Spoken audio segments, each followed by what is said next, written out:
Aleluia! Quem está disponível para ouvir aquilo que Deus quer falar às nossas vidas nesta noite? Neste fim de tarde, nós estamos aqui, dá uma sensação que já é noite, mas ainda é fim de tarde, não é? Isto é uma coisa assim um bocado estranha. Mas eu gostaria de dar um pouco de continuidade numa outra perspectiva à mensagem que foi ministrada pelo pastor Luís no domingo passado. E alguém sabe qual era o tema do domingo passado? À procura da... E nós vimos através da vida de Salomão que ele tentou procurar a felicidade no meio de outras coisas fora da presença de Deus.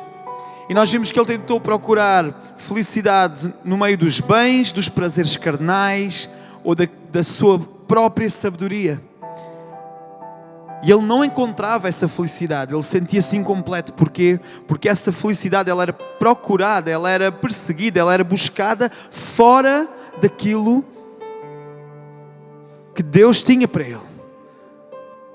Fora da sua presença. E hoje eu gostava de dar um pouco de continuidade e pegar no exemplo de outro homem, de outro rei também de Israel. Neste caso, de Judá. E nós podemos entender se no domingo nós vimos um péssimo exemplo de procurar a felicidade, ou talvez um excelente exemplo do que é não procurar a felicidade nesses meios. Nós hoje vamos ver como encontrar a felicidade da forma correta. Eu gostava que nós pudéssemos abrir as nossas Bíblias no livro de 2 Crônicas, no capítulo 29. E esta é uma palavra que me tem incomodado. Desde ontem ela está aqui a brotar no meu coração. E eu gostava que nós pudéssemos fazer aqui uma brincadeira de paternidade, um teste de paternidade. Podemos fazer aqui um teste de paternidade. Salomão era filho de Davi. E nós vamos ver alguém, vamos encontrar nesta passagem, neste capítulo em específico, alguém a quem Deus chamou de filho de Davi. Podemos ir nessa aventura? E nós sabemos que Salomão ele reinou num período de paz, ele teve um reinado de 40 anos de paz, um reinado que foi preparado pelo seu pai, que também reinou 40 anos, mas ele teve que lutar, ele teve que guerrear, ele teve que batalhar para que a paz fosse instaurada em todo o território de Israel. E Salomão ele pega num reinado muito próspero, e seguido dos conselhos do seu pai, ele pede a Deus uma coisa, sabedoria. E porque ele pediu sabedoria a Deus, Deus deu-lhe todas as outras coisas que Deus lhe deu a hipótese de pedir, nomeadamente poder, riqueza, majestade, glória. Foi sem dúvida um rei que reinou de uma forma extravagante. E acontece que Salomão morre, o reino é dividido entre o reino do norte e o reino do sul, porque os reinos começaram-se a degladiar entre eles. E nós vemos que os reis deles começaram-se a afastar da presença de Deus. E a certa altura, há um rei que inicia um reinado e ele começa por procurar a fórmula correta para viver e para encontrar a felicidade. E nós podemos encontrar isso então em 2 Crônicas, no capítulo 29. E diz assim a palavra do Senhor: tinha Ezequias 25 anos de idade quando começou a reinar, e reinou 29 anos em Jerusalém. O nome da sua mãe era Abia, filha de Zacarias. E fez o que era reto aos olhos do Senhor, conforme tudo quanto fizera Davi, seu pai. E está aqui um teste de paternidade. As crônicas, elas descrevem este rei, o rei Ezequias, como que um filho de Davi. Ele não era filho biológico de Davi, ele tinha sim a sua linhagem em Davi, mas nós podemos entender, e se nós voltarmos atrás, podemos entender que o pai dele tinha sido um rei que era considerado um desastre, porque tinha feito tudo aquilo que Deus não queria que ele fizesse. Ele tinha feito tudo aquilo, ele tinha colocado toda uma troca de valores na sociedade, no reino de Judá, ao ponto de ele ser considerado um rei que era para desprezar. Mas nós vemos aqui que Ezequias, ele iniciou o seu reinado, e é engraçado porque fala da sua mãe, mas coloca como paternidade a imagem do rei Davi, que era considerado um homem segundo o coração de Deus. E nós vamos ver aqui o que é que aconteceu, o que é que ele fez. Então ele, no primeiro ano do seu reinado, no primeiro mês, abriu as portas da casa do Senhor e as reparou. E vamos fazer aqui uma pausa. E eu gostava que nós pudéssemos fazer a analogia com a adoração na igreja, mas também a adoração individual. Vamos fazer aqui uma analogia entre a adoração pessoal, a adoração individual e a adoração coletiva enquanto igreja, enquanto corpo. E nós podemos entender que sempre que nós vamos à presença de Deus, nós temos que entrar na presença de Deus. Nós temos que ir à sua presença. E a pergunta é: como estão as portas do teu coração? Como estão as portas do teu templo? Sabendo hoje nós que somos templo do Espírito Santo, sabendo que o nosso corpo ele é templo, como estão as portas do teu templo? Quando tu abres as portas, como é que elas estão? Qual o estado? Será que estão umas portas bonitas, de madeira bem tratada, com uma boa pintura? Ou será que elas já têm alguns buracos? A formiga da madeira já entrou e já começou a fazer assim umas moças nessa porta e a pintura está um pouco desgastada. E eu estou a fazer esta pergunta porquê? Porque inicialmente no primeiro ano, no primeiro mês do reinado do rei Ezequias, ele foi à presença de Deus e ele abriu as portas do templo e as reparou. Isso significa que antes dele entrar, ele quis reparar aquilo que dava acesso à presença de Deus. E nós como adoradores, e eu como levita,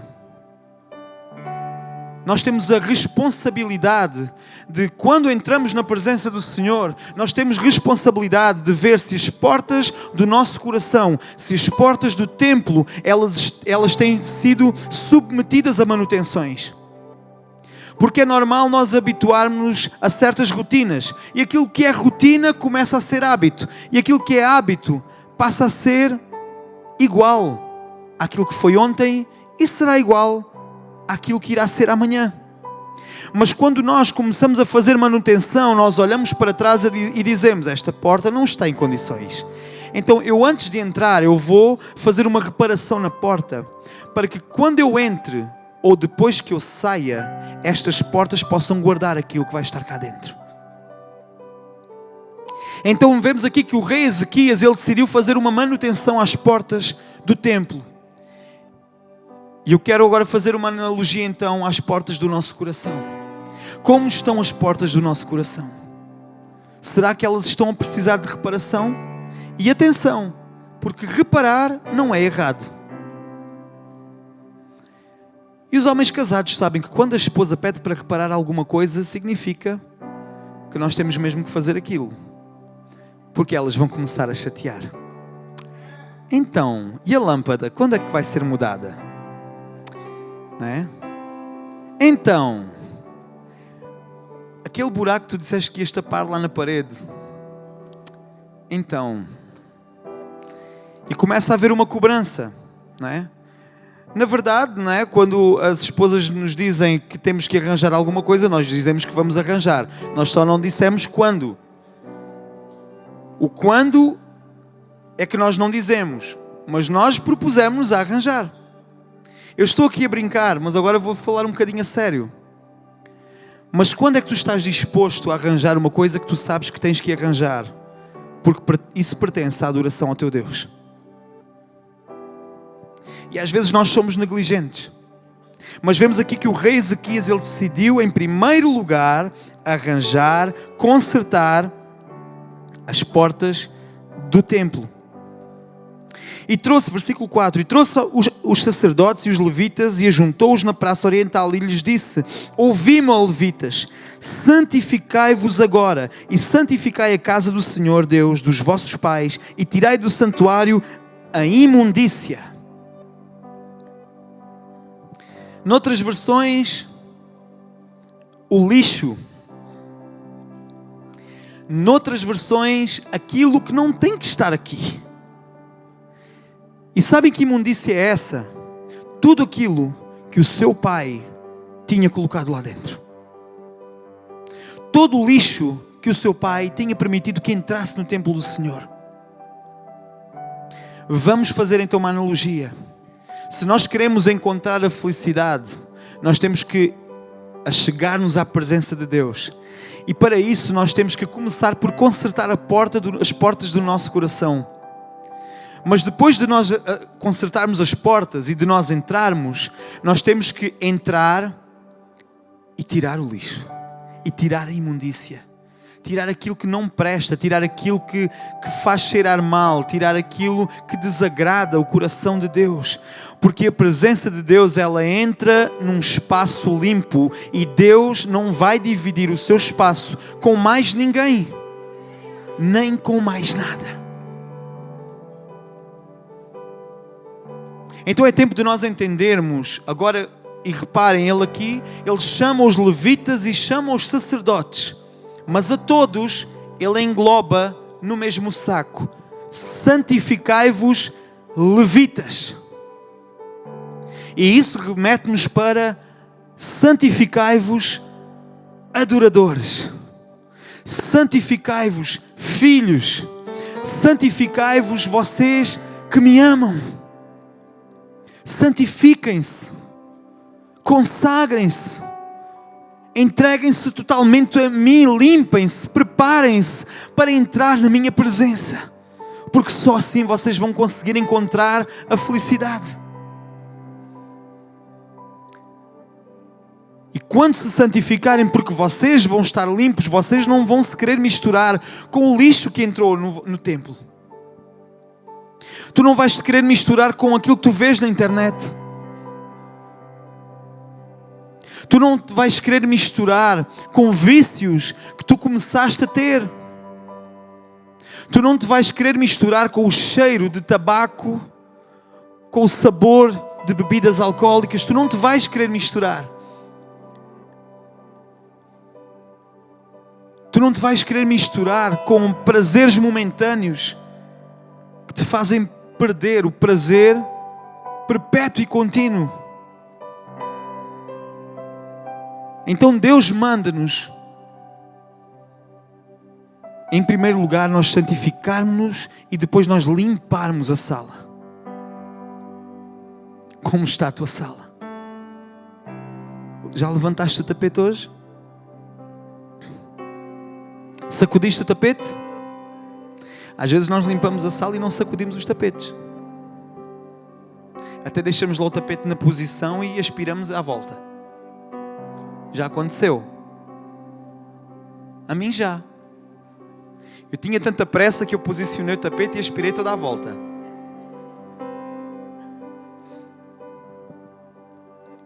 Esqueci-me que tinha uma cadela e que ela gosta de se atirar aos tapetes. Então ela tirou-se ao tapete e a sujeira que estava debaixo do tapete apareceu. Que vergonha.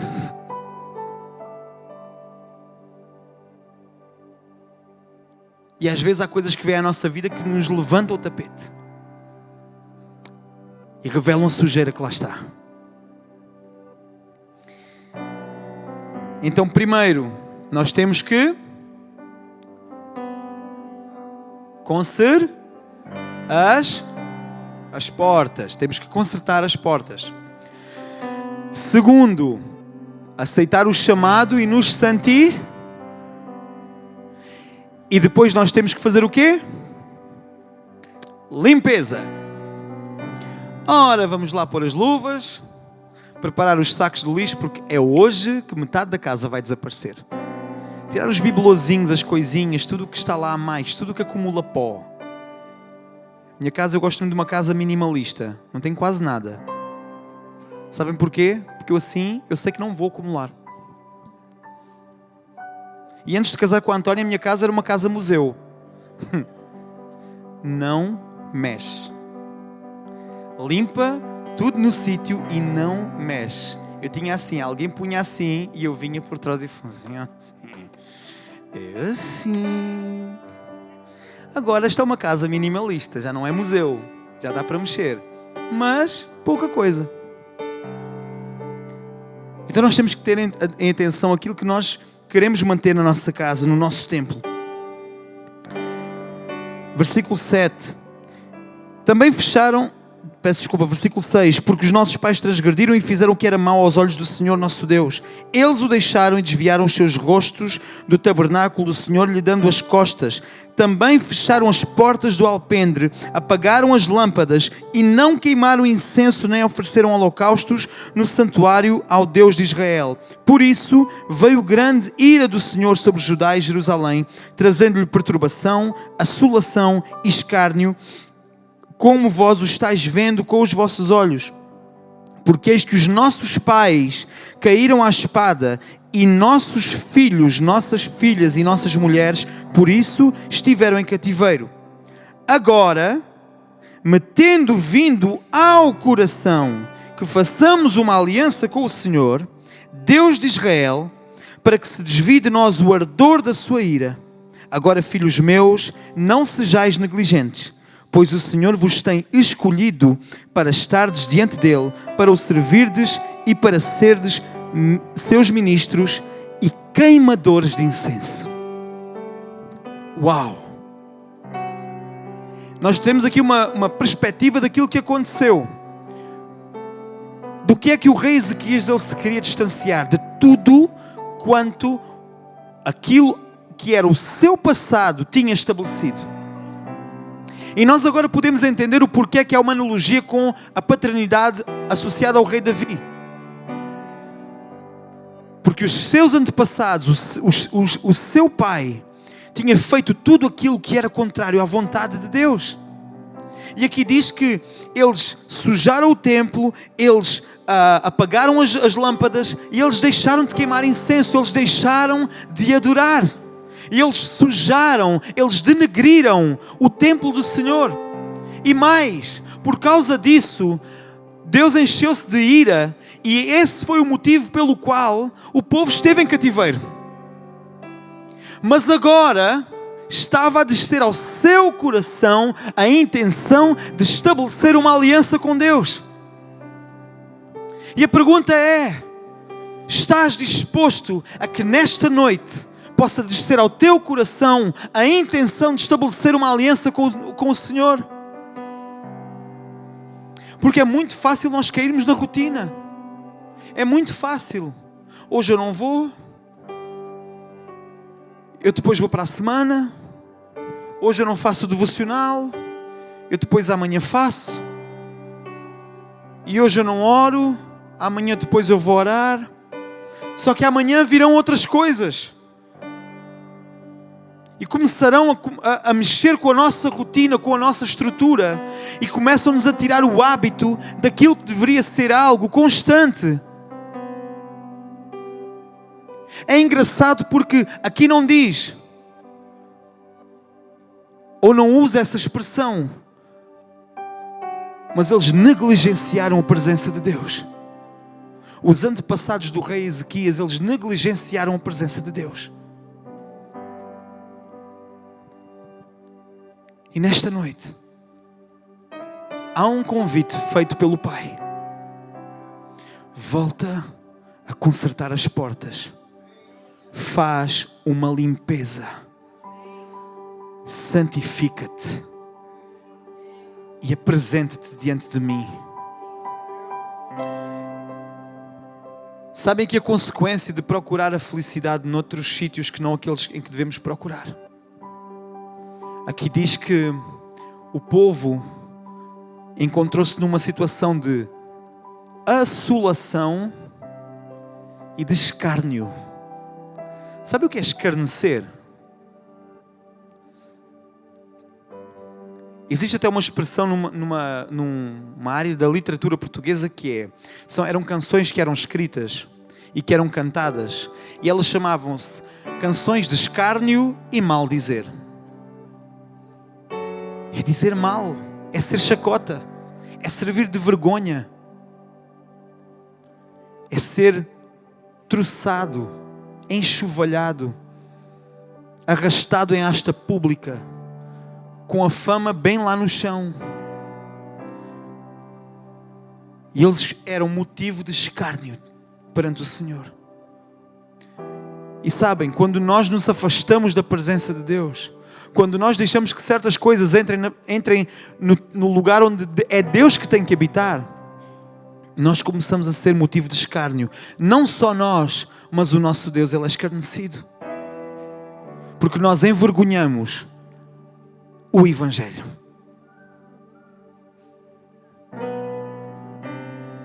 Mas aquilo que agora o rei Ezequias ele estava a dizer é: bora voltar atrás. Os nossos antepassados eles já não puderam mais voltar atrás, mas nós podemos hoje voltar atrás. Nós podemos voltar. Então vamos começar, eu estou a repetir para que possa ficar bem vincado na nossa mente. Vamos consertar as portas do nosso coração. Vamos santificar-nos e fazer uma limpeza na sala do trono. Vamos preparar-nos, porque é feito um convite nesta noite de passarmos a ser queimadores de incenso. Queimadores de incenso. Queimadores de algo que tem que queimar 24 sobre 24 horas, 24 sobre 24 horas. E o incenso ele estava associado à adoração, mas ele também está associado ao Espírito Santo. As lâmpadas, as lamparinas, elas têm que voltar a ser acesas. A presença, ela tem que começar a ser preparada. Deus não descia porque descia, Deus descia porque Ele era convidado a descer. Sabe o que é como um sacerdote entra no lugar santo, passa dos átrios, entra no lugar santo e começa a acender as lamparinas. Depois ele vai e prepara os pães, a mesa dos pães. E depois ele vai e começa a queimar incenso. E aquele incenso ele tinha que queimar 24 horas sobre 24 horas, 24 horas sobre 24 horas. A adoração ela tinha que queimar 24 horas sobre 24 horas. E aquela fumaça, ela encheu o lugar santo. E é isso que nós temos que entender. Que o incenso possa queimar 24 horas sobre 24 horas, 24 horas sobre 24 horas. Que haja uma constância na adoração que sai do nosso coração. Que haja uma persistência de adoração que sai do nosso coração.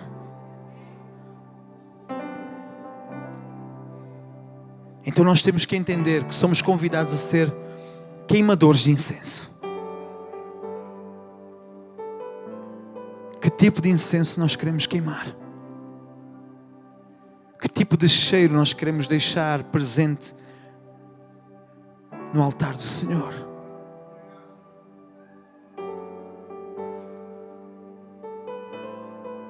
Igreja, quando nós pedimos para bater palmas, não é porque nós queremos ver-vos a mexer, é porque nós queremos ver-vos a adorar. Quando nós vos convidamos a levantar as mãos, não é porque nós queremos que vocês estejam com as mãos levantadas, é porque nós queremos que vocês adorem conosco.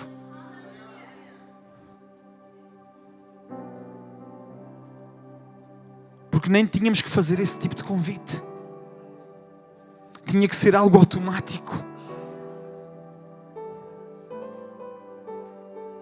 E muitas das vezes nós deixamos consumir pelo Espírito que está lá fora. Nós chegamos à presença de Deus. Deus está a lutar. Ai, Ele mandou bater as palmas.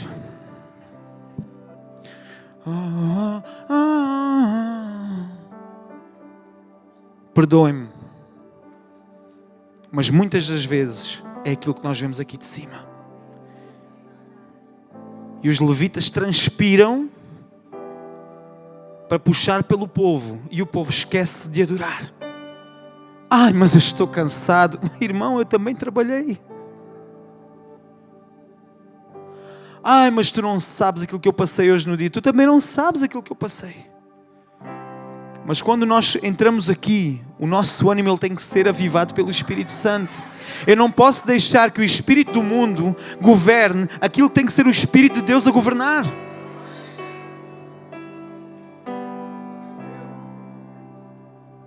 Ah, mas tu mandas bater as palmas, mas quem está ao teu lado não bate. Pois é. Também tem que bater palmas. Também tem que levantar mãos. Nós temos que ser o espelho da congregação. Hoje nós estamos a falar muito sobre adoração. Mas nós temos que entender que temos que ser queimadores de incenso. Não temos que ser consumidos pelo Espírito que está lá fora.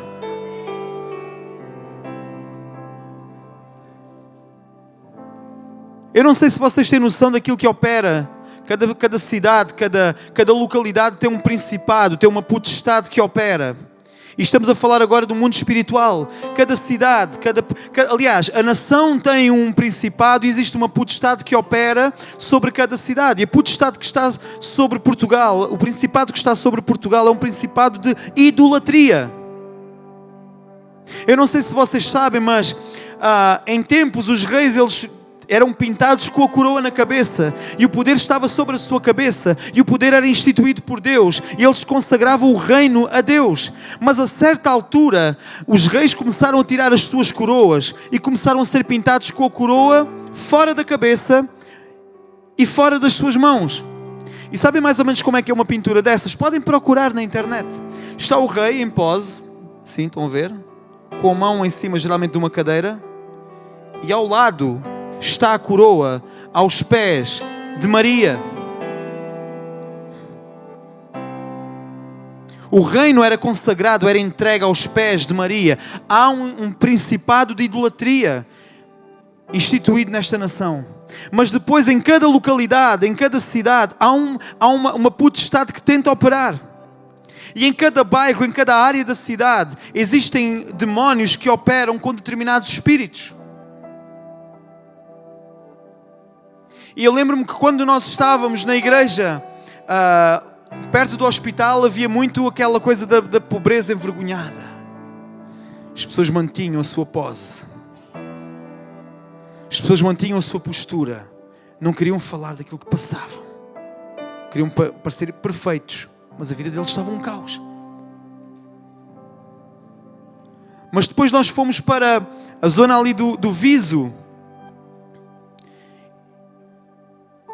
E muitas das vezes operava um espírito de miséria.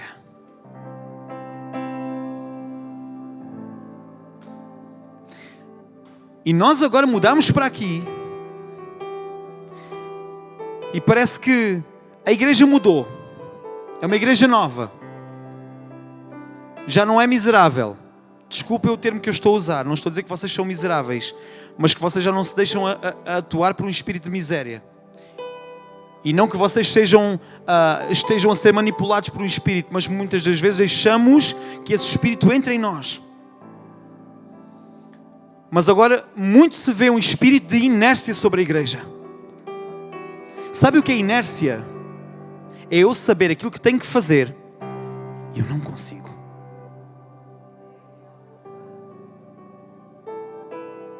Inércia é saber que tem que fazer e não faz. É saber que tem que se mover e não tem força.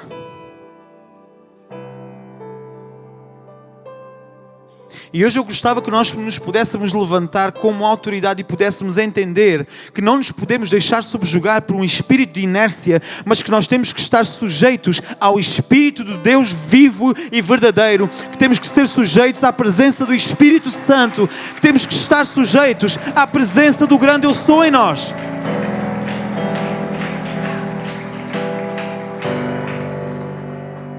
Culto quarta-feira. Eu não sei se eu tenho forças para ir. Eu acho que vou ficar em casa e vou ver online. Eu acho que vou ligar o computador e vou ver do computador. Eu até tenho uma televisão que tem sistema Android e dá para ver da televisão. Só que depois está a ver o culto online e está no telemóvel a mandar mensagens e não está a ouvir a pregação. Porque eu também já vi online e detestei. Porque não é a mesma coisa. Eu não estou aqui. Eu estou atrás de um ecrã. Não é a mesma coisa. Nós nem ouvimos o amém da igreja. Agora ouviu. Eu não sei se tenho vontade. Não interessa a tua vontade. Interessa... Irmãos, Cristo morreu na cruz. Cristo morreu na cruz. Amém. Estou numa igreja pentecostal. Oh, meu Deus. Estou numa igreja pentecostal. É que às vezes eu pareço na igreja da congregação cristã. Só falta o véu. Cristo morreu na cruz. Nós fomos crucificados e morremos com Cristo. Então morto não tem vontade. Morto não tem vontade. Então nós temos que nos ativar. E eu gostava que nós pudéssemos ficar de pé nesta hora. Bora ativar? Ih, até para levantar. Espera. A inércia está a cair. A inércia está a cair. A inércia está a cair. Glória a Deus.